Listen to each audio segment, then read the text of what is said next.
Hello मित्रों, स्वागत है हमारा चैनल में। ठीक है, आप सभी का स्वागत करते हैं एक बार फिर से। तो चलिए स्टार्ट करते हैं हम अपनी क्लास। ठीक है, भक्ति काल। ठीक है मित्रों, निर्गुण काव्य अभी हम स्टार्ट कर रहे हैं। ठीक है, सगुण काव्य अभी हम नहीं अरे पढ़ा रहे हैं, पहले हम निगुण काव्य से स्टार्ट कर रहे हैं, निर्गुण काव्य से। ठीक है, हिंदी साहित्य में भक्ति काल का मित्रों ना बहुत ही महत्वपूर्ण योगदान तथा स्थान है। इससे पूर्व मध्य काल भी कहते हैं। इसके ऊपर मित्रों बहुत प्रश्न बनता है, चाहे आप किसी इंटरव्यू में जाएं या मतलब कि किसी भी प्रश्नोत्तरी जो एमसीक्यू वाली होती है, जैसे आपका सीबीटी हो गया। ठीक है, बहुत बनता है कि पूर्व मध्यकाल किसे कहते हैं। इसकी समय वधि भी आपको पता होना चाहिए। ठीक है, ठीक है, समयावधि भी आपको पता होनी चाहिए। 1375 से 1700 साल तक मानी जाती है। ये भी मित्रों बहुत बनता है प्रश्न। ठीक है, 1375 से 1700 वर्ष साल तक मानी जाती है। यह हिंदी साहित्य का स्वर्ण युग माना जाता है। अब ये भी मित्रों प्रश्न बनता है, ये जो मैंने मित्रों सारी लाइनें जितनी भी मैंने टाइप करी हैं, ये सारे ही मित्रों जाने जाते हैं। ये सारी लाइन से समझ लीजिए, ऐसे समझ लीजिए प्रश्न बनेगा। ठीक है, ये जितनी मान लीजिए कितनी लाइनें हो गई, 1 2 3 4 5, 4 से 5 लाइनें हो गई। 5 लाइनों में से मित्रों समझ लीजिए एक प्रश्न जरूर मिलने वाला है। ठीक है, इसे क्या क्या कहते हैं मित्रों? स्वर्ण युग कहते हैं। इसे पूर्व मध्यकाल माना जाता है। और समयावधि, ठीक है, 1375 से 1700 साल तक।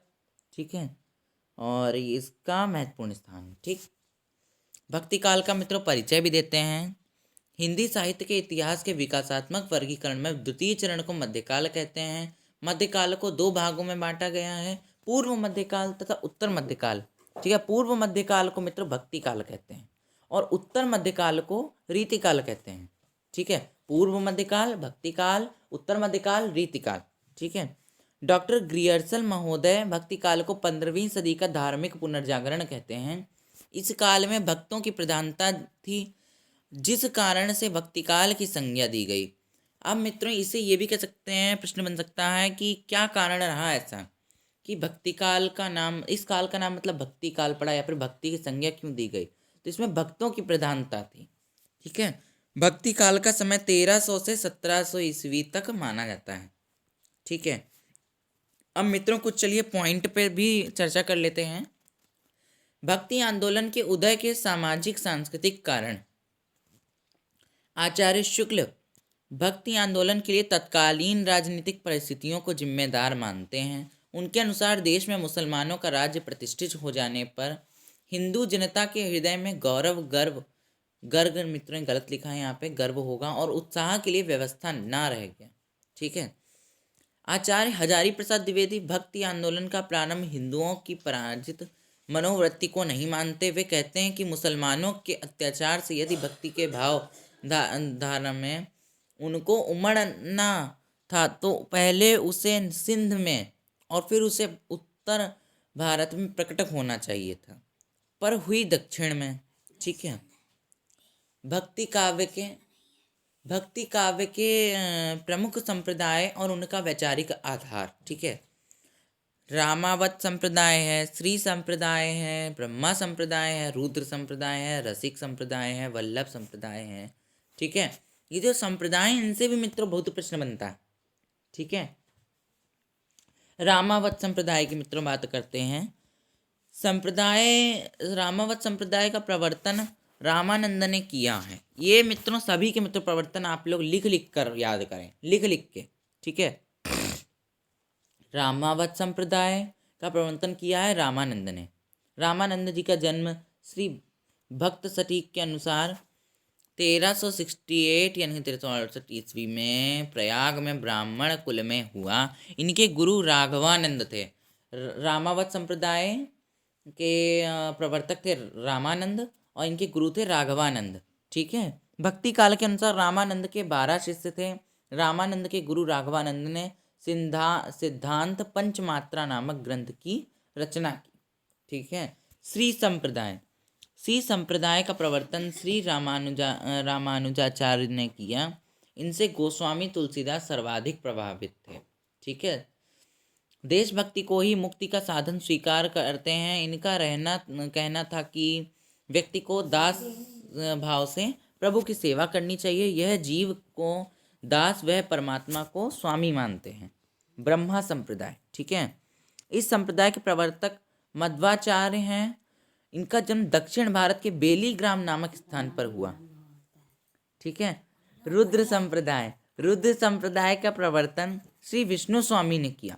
डॉक्टर भंडारकर के अनुसार इनका जन्म 13वीं शताब्दी में हुआ। इनके मतानुसार ईश्वर सच्चिदानंद स्वरूप हैं, माया ईश्वर के अधीन ही रहती है। रसिक संप्रदाय, डॉक्टर भंडारकर के अनुसार इनका समय 1162 ईस्वी के आसपास माना गया है। ये मित्रों आप सभी लोग ना कौन किस संप्रदाय का प्रवर्तक तथा ईस्वी, ये जो मतलब आपका वर्ष है, जरूर याद रखें।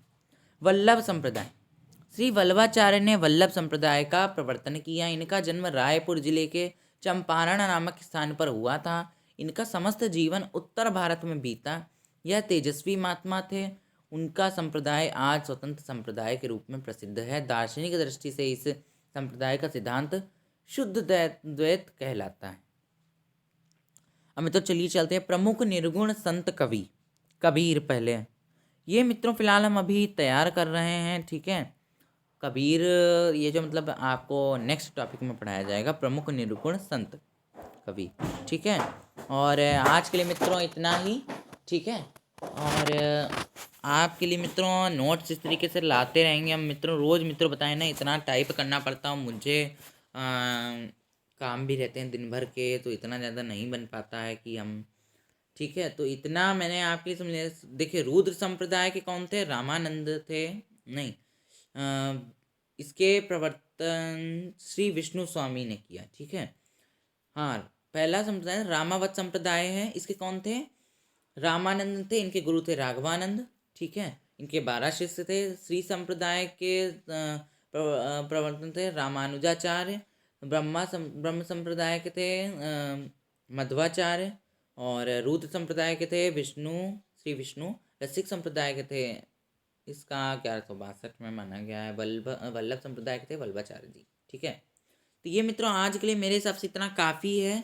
और बाकी तो देखिए उतना ही हम पढ़ाते जाना है। और मित्रों यूजीसी, एक आपको और भी बताना है, यूजीसी नेट एग्ज़ाम की मित्रों डेट भी अब आ गई है।